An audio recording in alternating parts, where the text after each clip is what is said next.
तो दिल्ली से हम 3 दोस्त निकल पड़ते हैं हरिद्वार ऋषिकेश के लिए। और सुबह सुबह का नज़ारा ही कुछ अलग होता है। जैसे ही हम सुबह पहुंचते हैं कैंपिंग में, हमारा स्वागत होता है ब्रेकफास्ट से।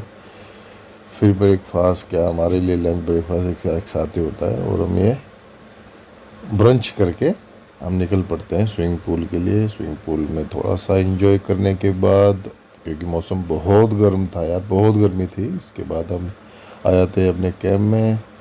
शाम होते होते होने शुरू हो जाती बारिश बहुत तगड़ी वाली, और बरसात में टेंट की लाइटें कैंपिंग की बड़ी खूबसूरत लगती है। सुबह जल्दी उठते ही हम छोटा सा एक रिव्यू करते हैं कैंप का, जो बहुत ही ख़राब एक्सपीरियंस रहा हमारा। इसका नाम मैं दिखा देता हूँ। उसका नाम है ये एक्वा हिल कैंप। बिल्कुल मत आइएगा, खाना भी ख़राब है, सर्विसेज भी बहुत ख़राब है, और मौसम तो बहुत ही ख़राब है।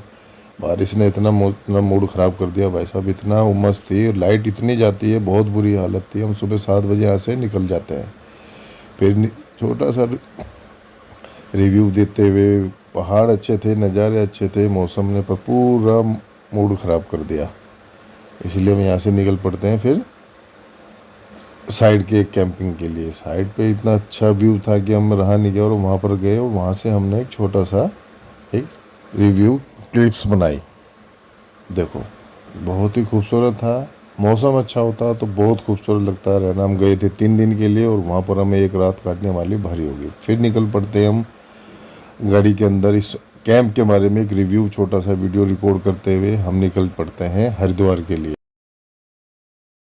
तो बात करूँ कैंपिंग तक पहुँचने वाले रास्ते की, बहुत ही ख़राब है। बरसात में तो बहुत ही बुरा हो जाता है, और रिस्क इतना होता है बहुत ही बुरा, क्योंकि बरसात में सारी किनारे की मिट्टी ढीली रहती है, पहाड़ ढीले रहते हैं, ज़रा सा कुछ हुआ नहीं कि घटना घट सकती है। यहाँ से निकलने के बाद हम आ जाते हैं एक आश्रम में, और वहाँ पर नीचे की तरफ है एक अरुंधति गुफा। उसको देखने के लिए हम नीचे की तरफ आश्रम के रास्ते से होते हुए निकलते हैं गंगा किनारे की तरफ। आश्रम का और नज़ारा और खूबसूरती मैं क्या ही बताऊँ। मैं रिकॉर्ड करना चाह रहा था बहुत कुछ, लेकिन वहाँ पर रिकॉर्डिंग अलाउ नहीं थी, लेकिन फिर भी जितना मैं कर सकता था उतना हमने रिकॉर्ड किया। और यहाँ पर गौशाला थी, इनके छोटा सा गार्डन था, बगीचा था।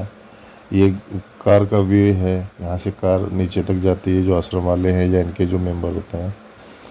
मतलब यहाँ पर आने के बाद हमें उमस इतनी नहीं लग रही थी, 50% कम थी मगर 50% कम थी। मौसम अच्छा था, नज़ारे अच्छे थे। हम पहुँच जाते हैं गंगा किनारे। गंगा किनारे जैसे ही हम पहुँचते हैं, हम देखते हैं हमारे अलावा वहाँ कोई नहीं। पानी का बहाव भी अच्छा था, आवाज़ अच्छी आ रही थी, हवा अच्छी चल रही थी, मौसम अच्छा था, पर धूप बहुत तेज़ थी।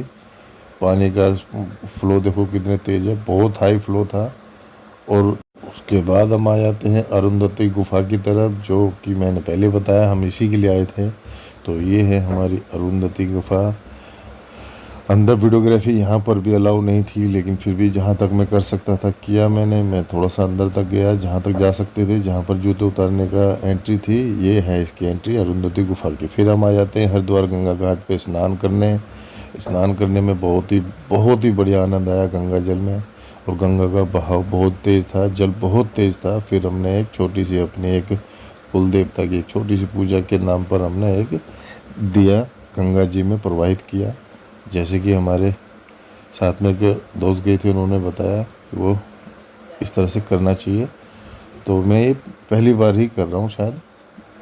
और गंगा किनारे के बाद हम तीनों आ जाते हैं गंगा जी में। फिर से एक साथ नहाकर एंजॉय करते हुए, ठंडक का मज़ा लेते हुए, फिर हम आते हैं ऊपर।